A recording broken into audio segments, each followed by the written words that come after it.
Okay, so hopefully the lighting isn't the worst. It's been a while. It's been a while. It's been so long. There's a baby over here that wasn't here in any of my other videos. But that being said, hi, welcome to my channel. My name is Samantha and we're going to talk about books like we do every day.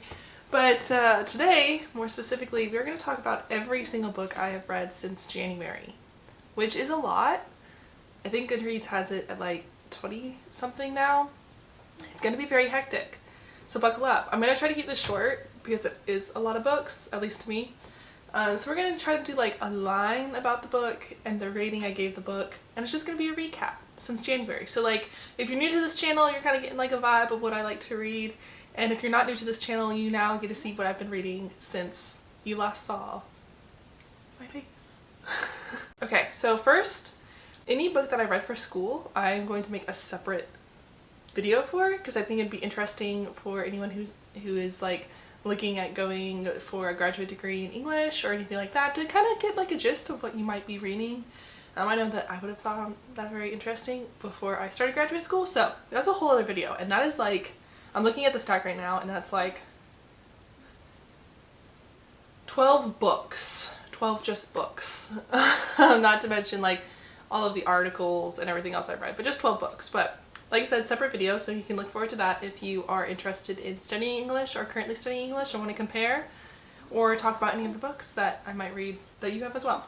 Alright, first book.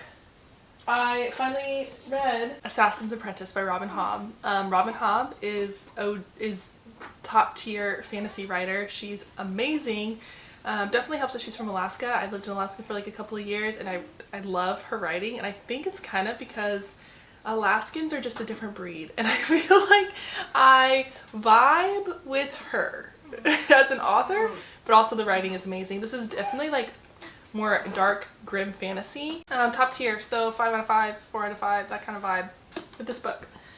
The next one was The Spy Coast. This one was like a 2 out of 5 star. I'm not into detective mystery thrillers. That's not my vibe. This was a buddy read with my friend Jessie, and this is definitely more of a book for her, which is fine. It happens. I love it. I don't mind it. I like to branch out every now and again and read, I guess, a mystery thriller every now and again just to see if maybe it's my vibe now. Who knows? But this one wasn't. This is a 2 out of 5. Next, Thunderstruck by Erik Larson. This is another one I read on my Kindle. This was like a 3 out of 5. This wasn't what I thought it was going to be. So I thought this was going to be like a nautical nonfiction book, and ended up being more of a nonfiction book about the Telegram and the creators of the Telegram and the crimes that they committed, which is interesting and intriguing. And if you like nonfiction, you like Erik Larson, you would very much like this. But I think I just went in with the wrong expectations, and whenever that happens, like, it's hard to like a book. So there's that. And then Dance of Thieves by Mary Pearson. I read this book finally. I've seen it everywhere. It's kind of one of those, not OG, but it's kind of one of those staple YA fantasies, and it was honestly great. It was great. It was everything that you want it to be as far as like YA fantasy. There is a little bit of romance, there's a lot of action, there's intrigue, there's some political maneuverings, and the main character is just a badass female main character. And yeah, I can't say much about this except it was a 4 out of 5. The Bromance Book Club was, I think, is that my first romance this year? I think it was my first romance of this year. It was hilarious. The banter was great. Honestly, it was funny because it wasn't the banter between the main character, the female main character, and the okay. What's funny is that it wasn't the banter between the two love interests. It was the banter between the love interest and his group of friends. That is what sent me about 90% of the time. It was absolutely hilarious. Highly recommend. I know it's been around, but if you haven't read it yet, go ahead and pick it up because it's good. I don't know if I'll read the others in the trilogy or in the series. You know that a romance is good for me if I read the entire like series from that author when it comes to romance. The next one, of course, has already made its rounds around YouTube, BookTube, Book Talk, whatever. Sarah J. Maas's House of Flame and Shadow. I think that this delivered on everything that I thought it was going to deliver on. I think a lot of people had high expectations for this book. and that's why a lot of people rated it more low. It was a ride. I was on it. I was enjoying it. I can't not rate it okay. If you have read it, Bryce, I don't like Bryce. I just decided that as far as Sarah J. Maas characters, Bryce is probably my least favorite. Which is saying something because Cole is, I've read Throne of Glass and Cole is in there too. So like Cole and Bryce are like really down there for me. And same thing with Hunt. He's not really my favorite character. Honestly, it was all the side characters that really made me love this book. And all the Easter eggs from Throne of Glass in here as well. No, not Throne of Glass, but Throne of Glass and Akatar. Basically all the Easter eggs in this book. Yeah, so there's that. Hopefully I didn't spoil anything just literally by saying that. But if I did, just roast me in the comments. Just make it miserable for me. The Woman by The Women by Kristen Hanna. This one's a controversial one. I have a physical copy, but I already handed it off to my siblings because they love Kristen Hanna as much as I do. It was kind of emotional. I kind of read Kristen Hanna for the emotions. So it was that, but I have to say, this is going to be controversial, but the female main character was whiny and entitled, and I did not like her even a little bit. So this book really just didn't do it for me. I loved the first half, and that was when if you don't know, this book is about a nurse who is deployed during the Vietnam War. I liked the first half, and that was when she was deployed, when she was in Vietnam. Those were the best scenes for me. Those were the most emotional scenes for me. That is what I liked. I did not like when she came home, which I imagine it's supposed to be a little bit uncomfortable, which I definitely felt that, which is great because that's like the message I want to get past is like these Vietnam veterans coming home and like the uncomfortableness that like the nation felt, and the veterans themselves felt. But the main character just really killed it for me. She came from a very prestigious family. Really, her big main drive was to prove herself to her father. Sorry, there's someone like walking outside. And it was just didn't hit. I wish the main character was actually a side character, so the side characters were main characters, because she has friends, female nurses as well, and they had a lot better storylines. But anyways, I'm done ranting about that. The Bow of Thieves, which is the sequel to Dance of Thieves. Very good. I liked it. I liked the way it ended. I gave this one a, let me see. What is this gonna be hectic? Don't do that. 5 out of 5. Like, this was good. This is a great way to end the series. I have no qualms about this. If someone wanted to get into fantasy, romantasy a little bit, I would highly recommend these books. They're very just classic. They just feel classic. They give you everything you need. Alright? Nothing wrong with that. The next is The Blade Itself by Joe Abercrombie. This is the first Joe Abercrombie book I have read as a fantasy reader, and it was good. Dark, grim fantasy, which I'm still learning about, still getting into. I don't remember too much, actually, as funny as it is. I remember there's a lot of twists and turns. A lot of this book I was waiting for, because you have different POVs, I was waiting for the POVs to cross and like for it to kind of like come together as to like what was going on and why we were getting these POVs, and it kind of happens at the end. But yes, I am gonna read the second one, so I know that I like this one at least a 3 out of 5 stars, if not more. This is what I get for not keeping up with my journaling and with my YouTube. So but yeah, that's my first Joe Abercrombie. I have no qualms about it, so I guess it must be good. Vampires of El Norte is my next one. This was amazing. This was great. Highly recommend this. If you've been here, you know I am a vampire girly and I am a pirate girly. Those are the realms in which I live and I love. And this one was a good one as far as vampires go. I have to say, it is mysterious. There are twists and turns. And listen to the audiobook. The audiobook was great. I like this setting of like southwestern Mexico, and the culture and all of those little aspects were really great. It was a treat for me, and yeah, I mean, vampires in Mexico, like that just, it's a treat. It's something new, it's different. I liked it a lot. The female main character was great. The next one was Done and Dusted. This is my first cowboy romance. I loved it. I remember loving it a lot. I loved it so much that I was like, I need more of this.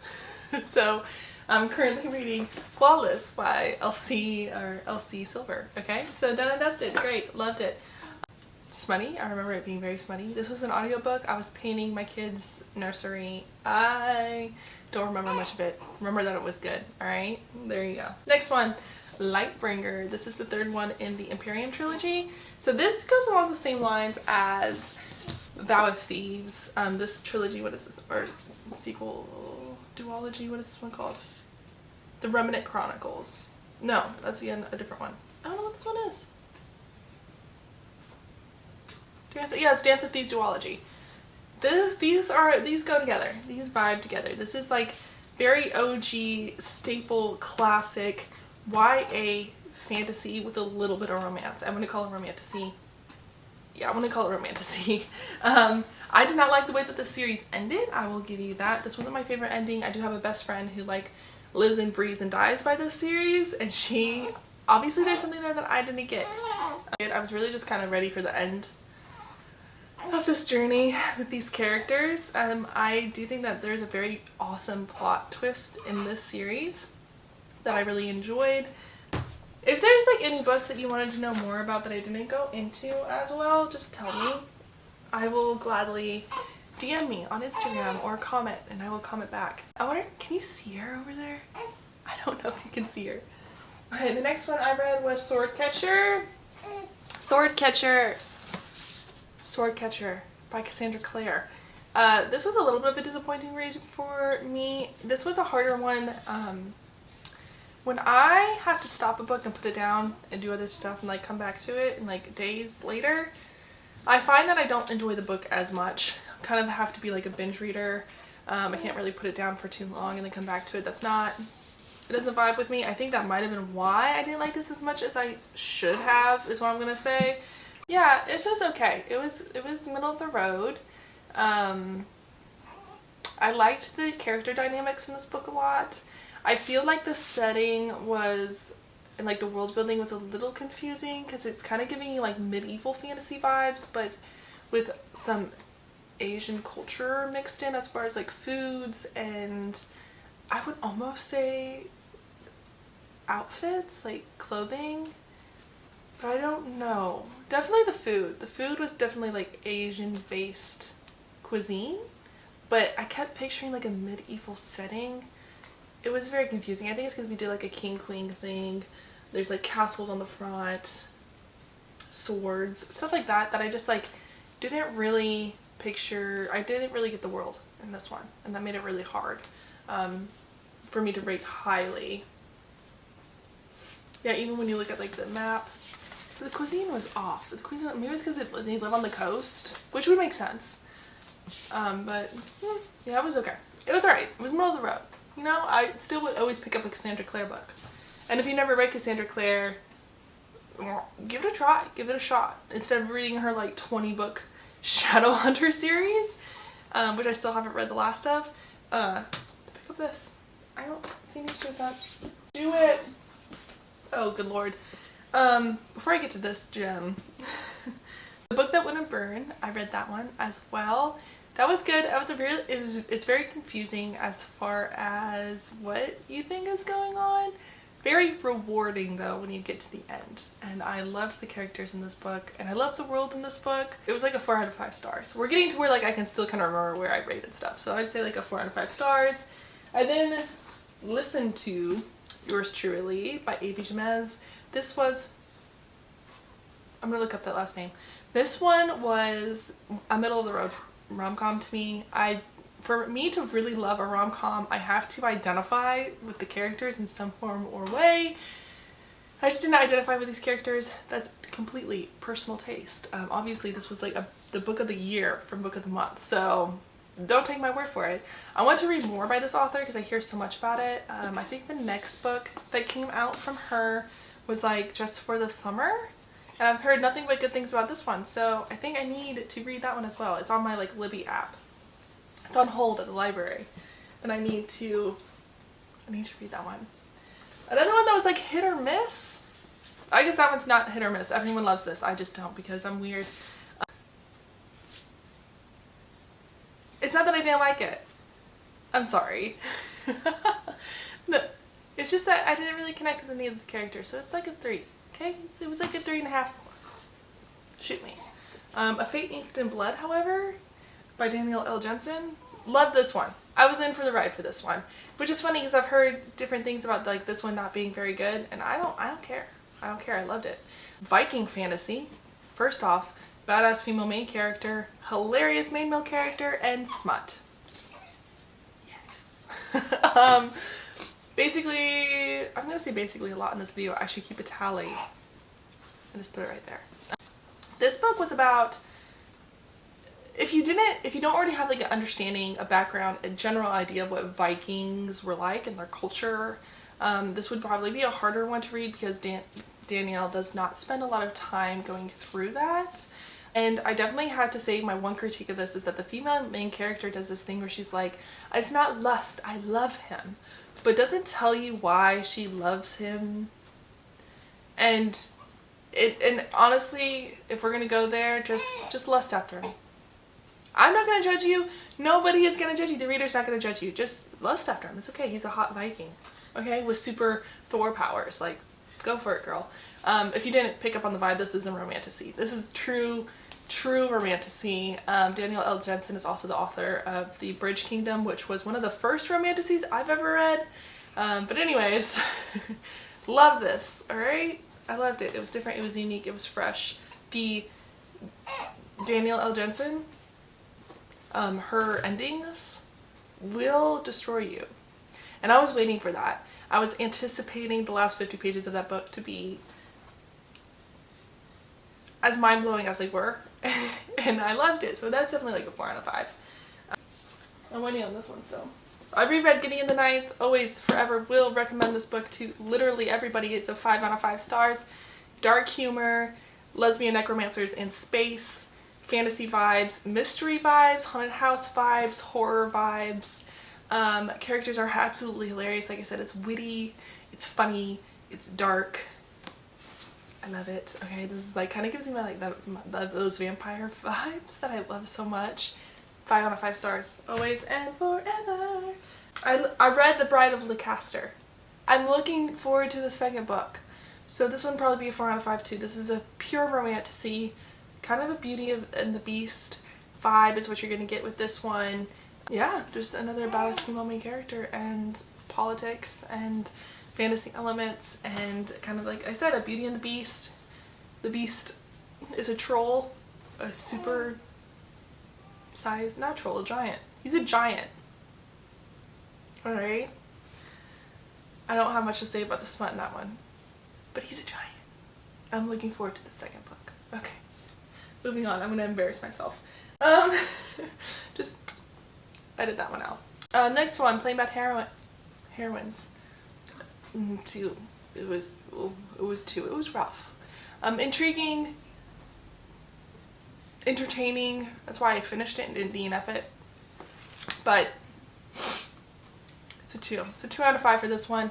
Basically, lesbian cult, dark academia kind of vibes, but not done very well. I'm not gonna lie to you, it wasn't done very well. Yeah, it was okay. It was alright. Don't want to say much about that. Don't want to waste time on that. And I honestly, I think that's it. I think that's it.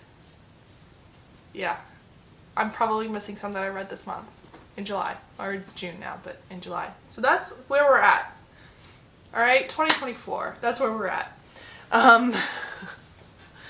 Thank you for hanging out with me to hear about those books. Like I said, if you wanted any more details on any of those books, just DM me. I'll talk to you about them. Or comment down below. It's been a while. I'm rusty. But it's kind of sad. But anyways, hi. I'm glad it's 2024. It's the first time you've seen my face in a while. Love that for you guys. Love that for me. And I'm hoping to have more consistent content the rest of the year. We will see. It's summertime, so my summer TBR, I will tell you guys what I'm going to be reading in the future. Here soon. Look forward to that video. But anyways, that's it. Like I said, thanks for hanging out with me.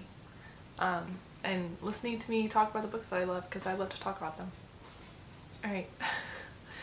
That is cut. That's it. That's all I got.